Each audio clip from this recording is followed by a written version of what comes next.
My peoples! Good morning and happy Thursday. It is Papaziti here, and I've got some 6v6 kill confirmed on the map Standoff. 61 kills, 42 confirms, 9 deaths, maybe a little bit high on the death side, but this is by far my highest kill game ever. Ever in Black Ops 2. And it's got, it's pretty exciting stuff, a lot of running around. I've got my trusty class on here and just getting work done. Hello, unaware people. Haha, die. And you, sir, that fall was just a little bit too much.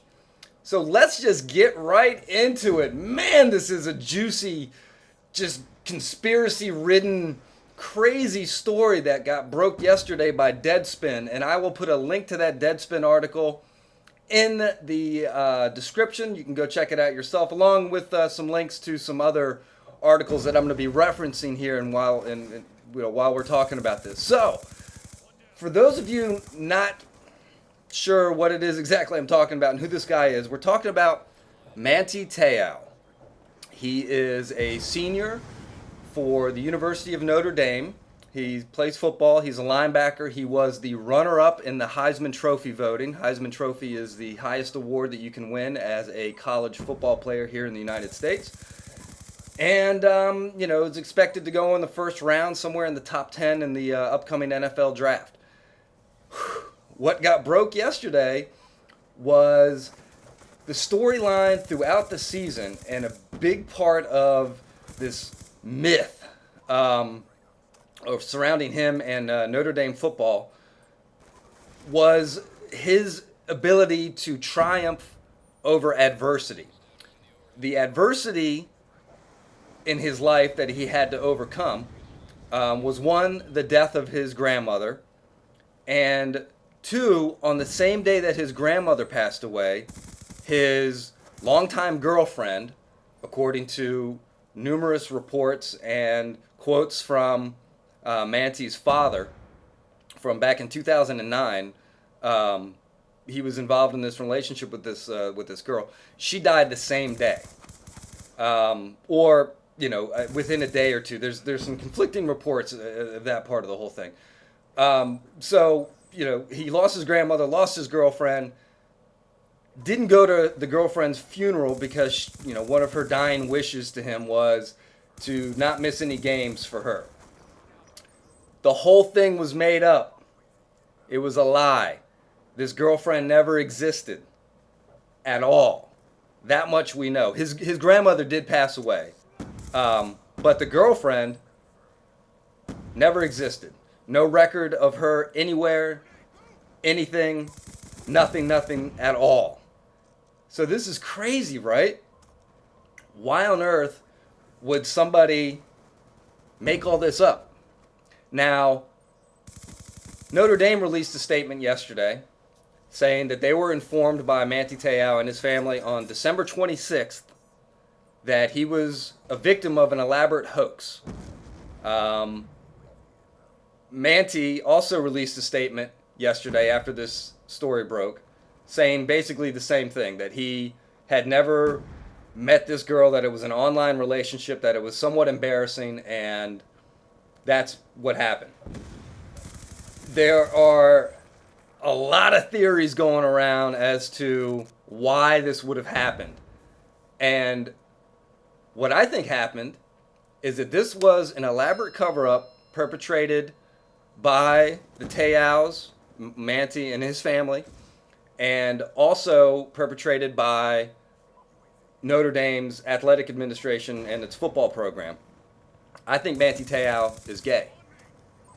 And I think this story was put out there knowingly by Notre Dame and the athletic department and the football program and the Te'o family for a couple reasons. I think to protect his privacy to some degree, but I think the university knew about it, because you can't have, if you're Notre Dame and you're a Catholic university, it's very sad. I think that they perpetrated this because they don't want the boosters and the alumni and all the fans, sadly enough, they don't want them to think that their star defensive football player is a homosexual. And that is just so awful that in this day and age that this kind of ruse, this kind of lie, this made up story, this crazy made up story was allowed to go on. And just to cover up the fact that he happens to be homosexual. It's sad in the football culture. It's very sad that that this had to happen in the in the college football realm and everything. It's just tragic all the way around. So let's talk about the timeline real quick. A lot of this is going to stem from an October 12th interview that the South Bend Tribune, South Bend, Indiana is where Notre Dame is located. So the South Bend Tribune sat down with Manti's father, Brian. And as Manti's father tells it, he and this made-up girlfriend met back in 2009 at a Stanford game when Notre Dame was playing in Stanford. They developed a relationship, a friendship that evolved into boyfriend-girlfriend sometime in 2011, 2010. What strikes me as weird, as far as me thinking that Notre Dame was in on this whole thing, was that in the statement that came out yesterday from Notre Dame, they said that the Te'o family notified them on December 26th and told them that Te'o was a victim of this elaborate hoax. If that is true, then why on earth, the day of the BCS championship game, would Notre Dame or the Te'o family allow CBS to run a story? CBS is the station that aired that game.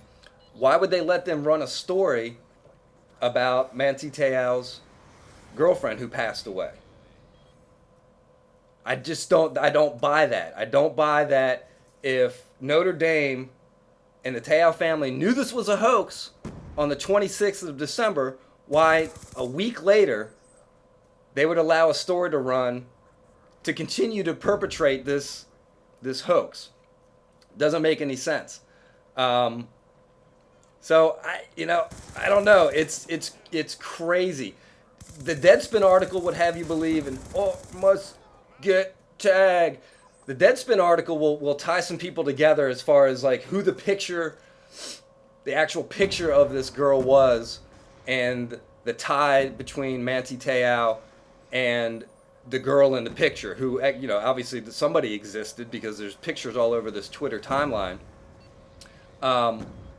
Some other guy that they're saying that maybe it was a publicity stunt to get attention for this guy who has like this Christian rock band, to try to get him more publicity and more views on the Facebook fan page. I don't know about all that. I think it was a cover up for the fact that he's gay. So I'll leave some links in the descriptions. You guys can check it out for yourself. The Deadspin article is long. I mean, TLDR was invented because of this article. It's so long and kind of convoluted, but they do a pretty good job of breaking down timelines and breaking down all of these other things that that they tie in. This rock band singer guy and how he knows Te'o and what Te'o did for him as far as setting out retweets and shout outs and stuff like that.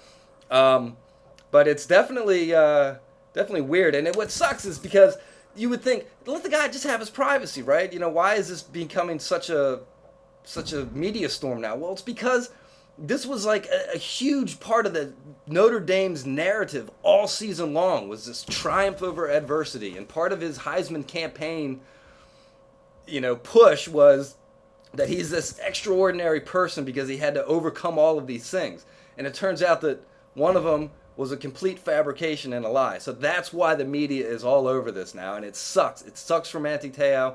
Hopefully what can come of this is maybe he comes out and maybe he says, yes, I am gay and I am a football player, and I hope this doesn't affect my position in the draft.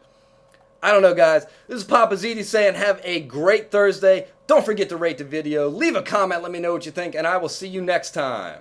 Peace.